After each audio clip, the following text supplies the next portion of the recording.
त्याविषयी काही माहिती नाहीये. या सरकारच्या काळामध्ये कधी कोणाला अटक होईल, कधी कोणावर गोळीबार होईल आणि सरबत पिणाऱ्या माणसालाही दारू पितो म्हणून अटक केली जाईल. हाँ, और कुछ भी हो सकता है. पुलिस और पुलिस की यंत्रणा बीजेपी विरोधियों को इस प्रकार से प्रताड़ित करने के लिए ही यहाँ है.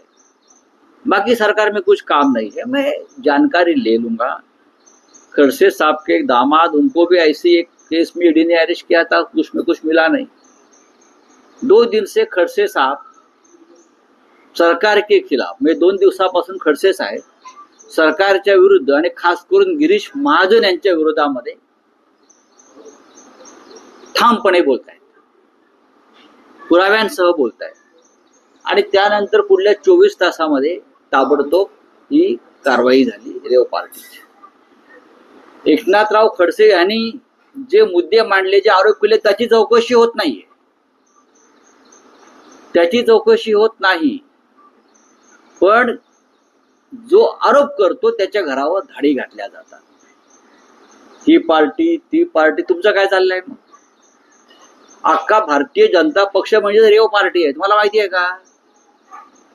अख्खा भारतीय जनता पक्ष म्हणजेच रेव पार्टी आहे. खोटे गुन्हे दाखल करे. आता नाशिक मध्ये आज शिवसेनेचे 2 लोकांना मिस्टर महाजन प्रवेश देत आहेत. त्यांच्यावरती आधी गुन्हे दाखल केले आणि त्यांच्यावर दबाव आणला पक्षात आणण्याचा, भाजपात या, आणि भाजपात येण्याआधी त्यांच्यावरती गुन्हे काढून टाकले. हे एक नवीन तंत्र आहे. सुधाकर बडगुजर होते आमचे, त्यांच्या कुटुंबावर मकोकाच्या कारवाया केल्या. भाजपात गेले, रफादफा. प्रत्येक, माझ्या बाजूला साधन पासपुते आहेत आमचे उपनेते, काम करतात नगर जिल्ह्यात, त्यांच्यावरती खोटे गुन्हे.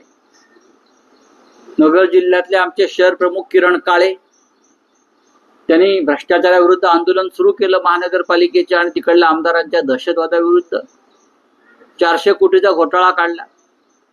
त्यांच्या विरोधामध्ये बलात्काराचा गुन्हा कोणतरी आणली, एक महिला उभी केली आणि बलात्काराचा गुन्हा, पहाटे 3 वाजता अटक. त्याच्यामुळे एकनाथराव खडसे यांच्यावरती, त्यांच्या कुटुंबावरती जर कारवाई झाली असेल तर आश्चर्य वाटण्याचं कारण नाही. अशा प्रकारच्या कारवायांना आम्हाला यापुढे सामोरं जावं लागेल फडणवीसांच्या राज्यामध्ये. गिरीश महाजन नावाचा हा जो सांड आहे, हा मोकाट सुटलेला आहे आणि याला जर आवरलं नाही तर एक दिवस हा देवेंद्र फडणवीस यांना सुद्धा गाडल्याशिवाय राहणार नाही मातीमध्ये. माझा शब्द तुम्ही लक्षात ठेवा. या अशा प्रवृत्ती ज्या आहेत, यंत्रणांचा खोटा वापर करून राजकीय विरोधकांना बदनाम करणाऱ्या, आम्ही त्यातून गेलेलो आहोत ना. आमच्याकडे ईडी, सीबीआय सगळं पाठवून झालं खोट्या गुन्ह्यांमध्ये. आम्ही लढतो आहोत, आम्ही लढत राहू, पण तुम्हाला महाग पडेल. लक्षात घ्या. हे जेव्हा तुमच्यावरती उलटेल तेव्हा महाग पडेल. अमित साळुंकेचं काय झालं? अमित साळुंकेचा संबंध एकनाथ शिंदे आणि त्यांच्या मुलाशी आहे. पोलीस कारवाई करणार आहेत गुन्हा दाखल करून, अँटी करप्शन. रेव पार्ट्या कोणाच्या होतात? आमचे आमदार आणि खासदार. मी परत सांगतो, 4 खासदार आणि 15 ते 16 आमदार हे भाजपच्या ह्या लोकांच्या हनी ट्रॅपमुळे गेले. आणि त्याच्यामध्ये या नशेच्या पार्टीचाही संबंध आहे. नशेची पार्टी झाल्याशिवाय हनी ट्रॅप करता येत नाही. करेक्ट? हे सगळं भाजपने केलं आहे. हे सगळं भाजप निर्माण करतं. एकनाथराव खडसे 2 दिवसापासून सरकारवर तुटून पडलेलं आहे. त्याची किंमत ते मोजतात, त्याचं कुटुंब मोजतात. हे शाप महाराष्ट्राचे ह्या लोकांना लागल्याशिवाय राहणार नाही. तुम्ही आज रोखोकमधनं पंतप्रधान पदाबद्दल बोललेला आहात की अमित शहा उपराष्ट्रपती पदावरती बसू शकतात आणि नरेंद्र मोदी विरोध करू शकतात. मी अमित शहाना उपराष्ट्रपती होतील असं म्हटलेलं नाही. आपण रोखठोक काळजीपूर्वक वाचलं पाहिजे. त्यांना पंतप्रधान पदाची महत्वाकांक्षा आहे असं मी म्हटलं. त्यांना दिल्लीतल्या सर्वोच्च पदी येण्याची महत्वाकांक्षा अमित शहाना आहे. त्या दृष्टीने त्यांची पावलं पडतायत. कळलं? आणि नरेंद्र मोदी ते होऊ देणार नाही. भविष्यात ज्या दिल्लीतल्या घडामोडी घडतायत आणि नरेंद्र मोदी 75 वर्षाचे होत आहेत, त्याच्यामुळे काय होईल? कोणत्याही परिस्थितीमध्ये अमित शहाना ते त्यांच्या पदावरती येऊ देणार नाही. कदाचित ते अमित शहाना गुजरातचे मुख्यमंत्री म्हणून पाठवतील याची मला जास्त खात्री वाटते. सर, आज त्यांनी म्हटलं असं की अमित शहा उपराष्ट्रपती पदावरती बसू शकतात आणि नरेंद्र मोदी त्याला विरोध करू शकतात. मी अमित शहाना उपराष्ट्रपती होतील असं म्हटलेलं नाही. आपण रोखठोक काळजीपूर्वक वाचलं पाहिजे. त्यांना पंतप्रधान पदाची महत्वाकांक्षा आहे असं मी म्हटलं. त्यांना दिल्लीतल्या सर्वोच्च पदी येण्याची महत्वाकांक्षा अमित शहाना आहे. त्या दृष्टीने त्यांची पावलं पडतायत. कळलं? आणि नरेंद्र मोदी ते होऊ देणार नाही. भविष्यात ज्या दिल्लीतल्या घडामोडी घडतायत आणि नरेंद्र मोदी 75 वर्षाचे होत आहेत, त्याच्यामुळे काय होईल? कोणत्याही परिस्थितीमध्ये अमित शहाना ते त्यांच्या पदावरती येऊ देणार नाही. कदाचित ते अमित शहाना गुजरातचे मुख्यमंत्री म्हणून पाठवतील याची मला जास्त खात्री वाटते. सर, आज त्यांनी म्हटलं असं अरे सोडावं राजपुरीचं काय घेऊन बसलाय? नाही, मध्यंतरी 13वे अवतार म्हणाले होते कोणतरी भाजपचे लोक. आणि ट्रम्प 3 महिन्यापासून फोन करतात पण मोदी उचलत नाहीये. असं कोण म्हणताय?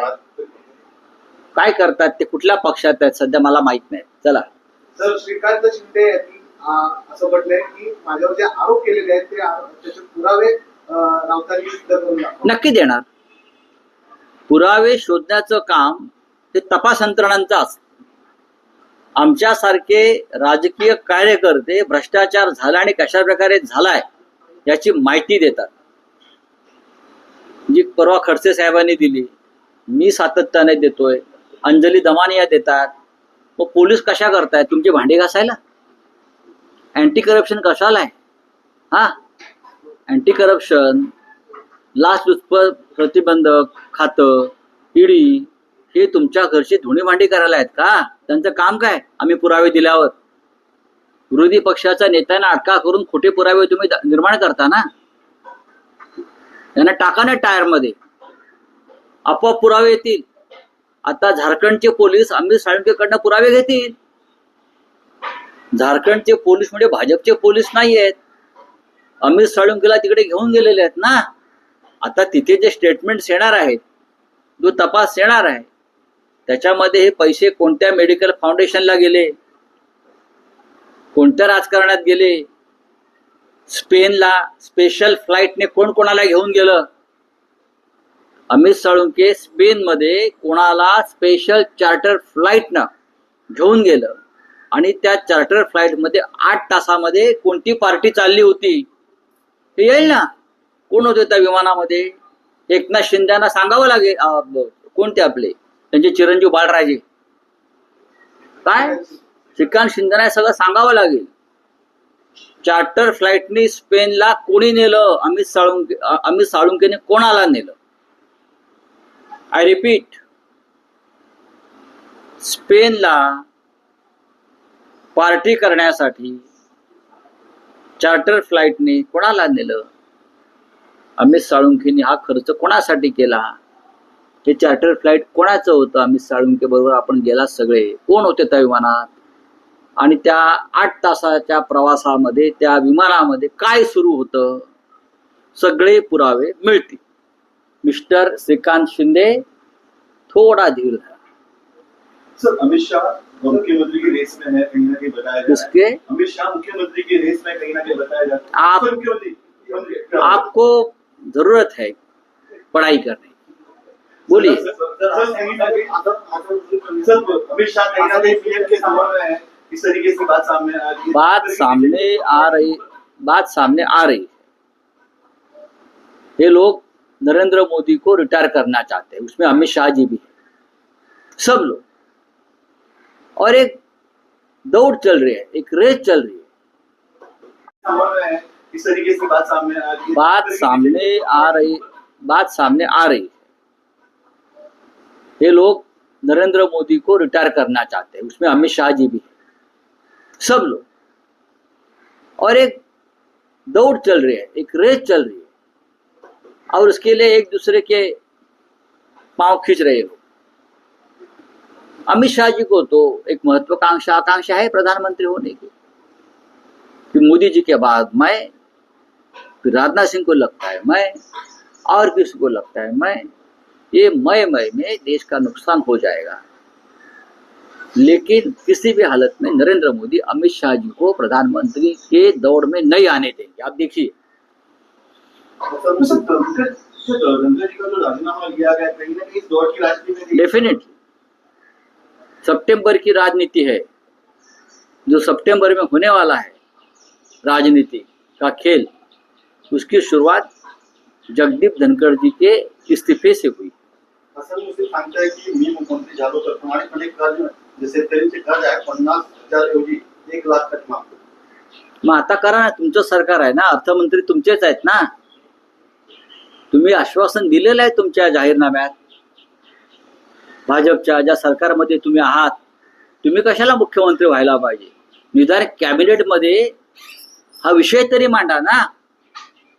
कॅबिनेटच्या पुढल्या बैठकीमध्ये हसन मुश्रीफ तुम्ही हा विषय मांडा जो तुम्ही सांगताय तो, आणि हा विषय मांडल्याची जी नोंद आहे, जी मिनिट्स आहे, त्या जनतेसमोर घेऊन या। थँक्यू। 14,000 पुरुषों को राहरी बैंक का योजना मिला है, कहीं ना कहीं इसका जो बोझ है वो आर्थिक बढ़ता गया है, किस तरीके से देखते हो सर?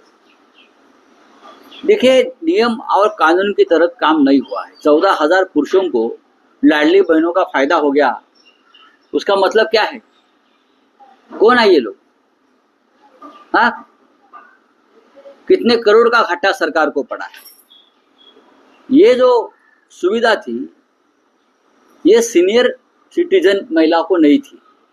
60 के ऊपर जो महिलाएं थी उनके लिए लाडली बहन योजना का लाभ नहीं था। लेकिन 2.5 लाख ऐसी महिलाएं हैं जिसकी उम्र 60 साल से ज्यादा है, उनको भी ये लोगों ने भी ये फायदा लिया, और लगभग 450 करोड़ का घाटा बोझ सरकार की तिजोरी पर आ गया। 450 करोड़, समझ लीजिए। महिलाओं के नाम पर पुरुष खाते हैं। हाँ, 60 साल की उम्र से ज्यादा महिला है जिनको ये नियम नहीं बिठाया था, उसने भी लिया 2 लाख से ज्यादा महिलाओं ने। तो सरकार ने एक तरह से अराजकता फैली थी चुनाव जीतने के लिए। Thank you.